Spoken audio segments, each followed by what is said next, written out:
Merci d'être avec nous sur Al24 News au sommaire de l'actualité de ce dimanche 16 octobre.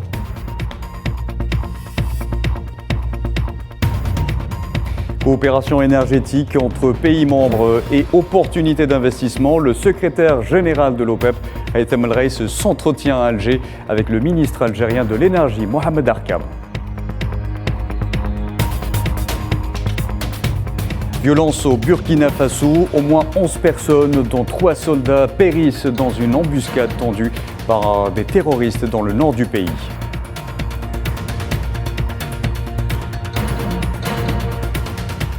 En France, la nouvelle Union populaire et écologiste organise ce dimanche à Paris une imposante marche revendiquant le blocage des prix de l'énergie et des produits de première nécessité.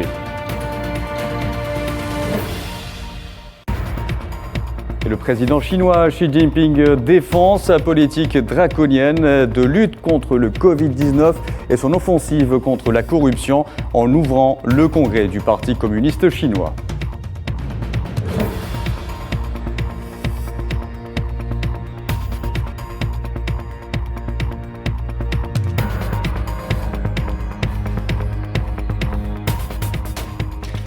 Bonjour à tous et avant de développer ces titres, l'Algérie entame ce dimanche sa nouvelle année judiciaire. L'ouverture a été donnée par le président algérien Abdelmadjid Tebboune, président du Conseil supérieur de la magistrature au siège de la Cour suprême à Alger.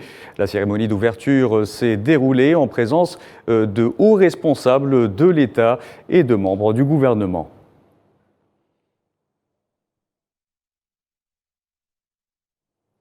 Et je vous le disais en titre, la coopération énergétique entre les pays membres de l'OPEP+, et les opportunités d'investissement au menu d'entretien ce matin à Alger entre le secrétaire général de l'OPEP, Haitham El-Raïs, et le ministre algérien de l'énergie et des mines, Mohamed Arkab, le secrétaire général de l'Organisation des pays exportateurs de pétrole, qui a entamé hier une visite de 3 jours en Algérie, doit être reçu ce dimanche par le président algérien Abdelmadjid Tebboune.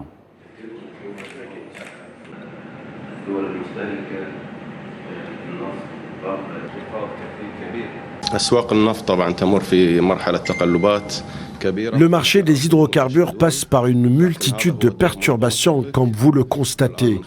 Et c'est le rôle de l'organisation de l'OPEP et le but de notre alliance avec les producteurs non OPEP afin de sauvegarder la stabilité des différents marchés. On œuvre aussi pour préserver l'équilibre entre l'offre et la demande et assurer l'approvisionnement en gaz aux différents marchés mondiaux.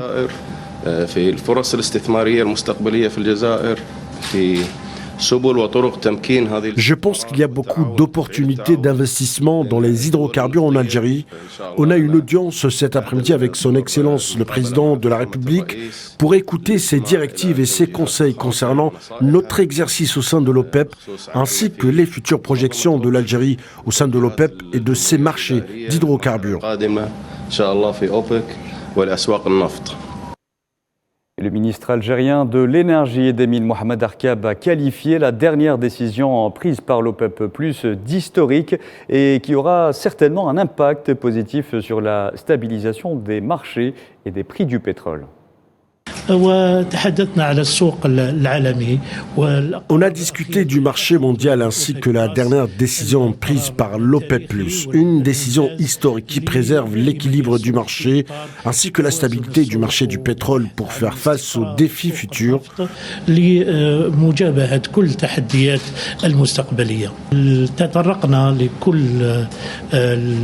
On a aussi passé en revue tous les domaines de l'activité des hydrocarbures en Algérie, comment le développer et comment s'entraider avec l'organisation pour développer le secteur des hydrocarbures en Algérie et l'appui qu'apporte l'OPEP à l'Algérie pour l'amélioration du secteur des hydrocarbures.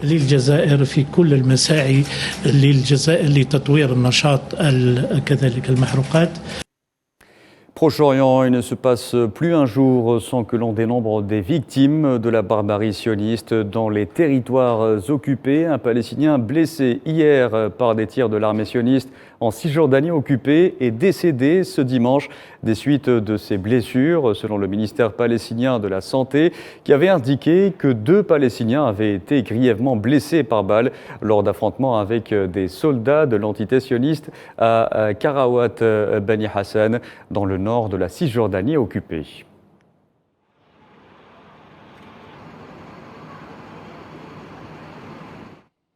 Direction l'Iran à présent, où des troubles ont éclaté hier soir dans la prison d'Evin à Téhéran, mais la situation est sous contrôle selon l'agence de presse officielle IRNA. En effet, des troubles et des affrontements ont été observés hier soir lorsque des émeutes ont provoqué un incendie. Citant un procureur de Téhéran, IRNA a précisé que les affrontements n'avaient rien à voir avec les troubles récents dans le pays.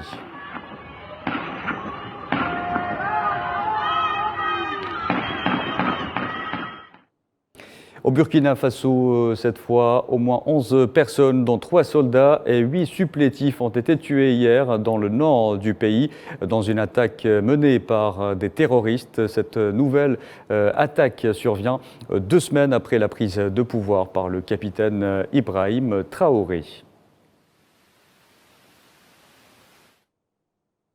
Et justement, 2 semaines après sa prise de pouvoir, le capitaine Ibrahim Traoré a assisté à une cérémonie marquant le 35e anniversaire de l'assassinat du président révolutionnaire Thomas Sankara.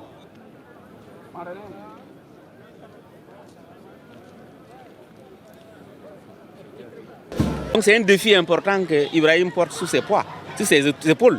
Et en venant prendre le flambeau cet après-midi, le jour de l'assassinat de Thomas Sankara, c'est un très grand défi qu'il lance à lui-même. Pas aux autres, pas aux jeunes, c'est à lui-même. Et s'il arrive à galvaniser l'énergie positive de cette jeunesse qui est sortie, le favoriser le coup d'État, il a une chance de réaliser 10, 15, 20, 50% de Sankara.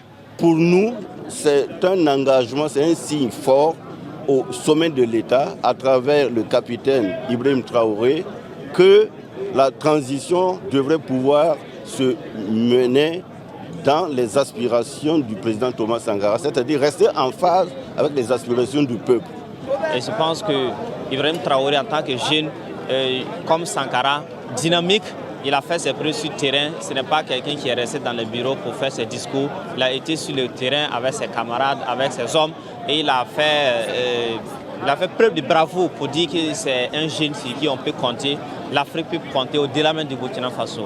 Et nous le soutenons pour cette bataille.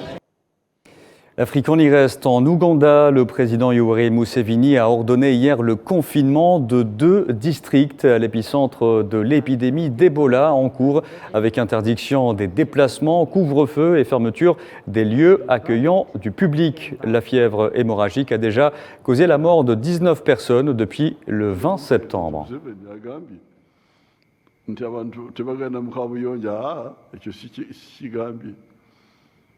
I've come back the 3rd time to talk to you about the Ebola. Je suis revenu pour la 3e fois pour vous parler de l'épidémie d'Ebola qui sévit dans les districts de Mubonde, Kiegegwa, Kasonda, Kadagi et Bunyangab. Les déplacements à l'intérieur et à l'extérieur des districts de Mubonde et de Kasonda sont interdits. Il y aura un couvre-feu dans les districts de Mubonde et Kasonda à partir de 19h jusqu'à 6h du matin. Nous avons maintenant un total de 58 cas confirmés et 19 décès. And 19 deaths. En Angola, le président João Lourenço a prononcé son premier discours devant l'Assemblée nationale depuis sa réélection. Il s'est notamment engagé à la recherche des meilleures conditions pour la population.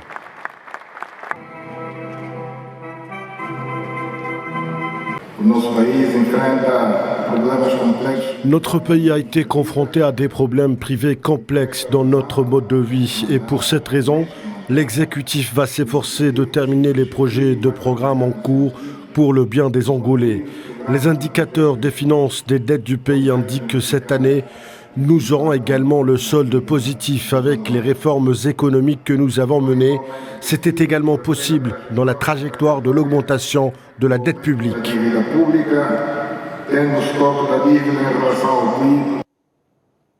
Et je vous disais en titre, en France, la nouvelle Union populaire et écologiste organise aujourd'hui à Paris une marche contre la vie chère et l'inaction climatique. La manifestation devrait rassembler des milliers de personnes venant revendiquer le blocage des prix de l'énergie et des produits de première nécessité. Nariman Zekar.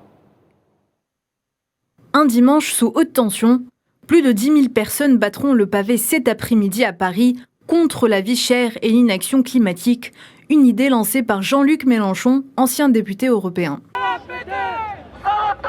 Une manifestation organisée entre la place de la Nation et celle de la Bastille à l'appel de plusieurs partis politiques de gauche, à l'instar de LFI et du PS. Les milliers de participants défileront pour demander une hausse des salaires et des minima sociaux et pour protester contre la réforme de l'assurance chômage que le président Emmanuel Macron aimerait voir passer d'ici début 2023. Parmi les revendications figure aussi le blocage des prix de l'énergie et des produits de première nécessité, le gel des loyers et la taxation immédiate des superprofits. Une manifestation sous haute surveillance policière dans la crainte de potentiels dérapages d'ultra-gauche ou de gilets jaunes. Un rassemblement survenant en pleine grève des raffineries de Total Energies dans une France secouée où près d'un tiers des stations-service sont en manque de carburant. Une pression ajoutée aux mesures récemment prises par le gouvernement français. La chef du gouvernement, Elisabeth Borne, avait annoncé la réquisition des personnels pour débloquer les dépôts Esso ExxonMobil, un cas de figure extrême prévu par la loi. Je vous en parlais également en titre, l'actualité en Chine marquée par le coup d'envoi ce dimanche du 20e congrès du Parti communiste chinois donné par le président Xi Jinping à Pékin. L'occasion pour le dirigeant chinois de tracer les priorités à venir de son pays, notamment pour la période post-Covid.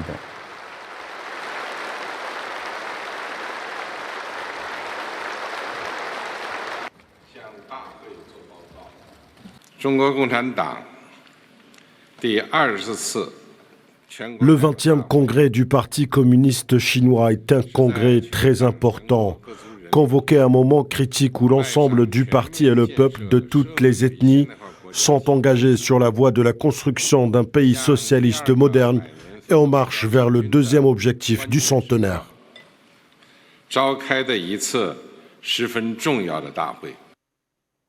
Et avant de nous quitter, direction la Colombie, au moins 20 personnes ont été tuées et 15 blessées dans un accident d'autocar hier dans le sud-ouest du pays. L'accident est survenu sur l'autoroute panaméricaine.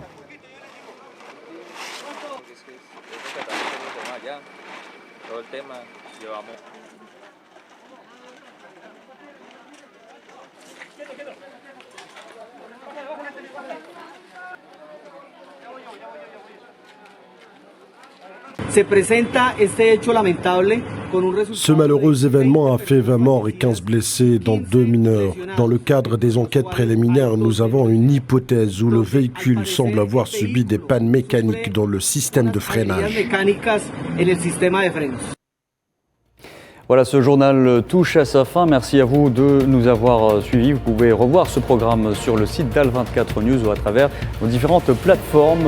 Il vous suffit pour cela de scanner le QR code qui s'affiche en bas de votre écran. Excellent après-midi.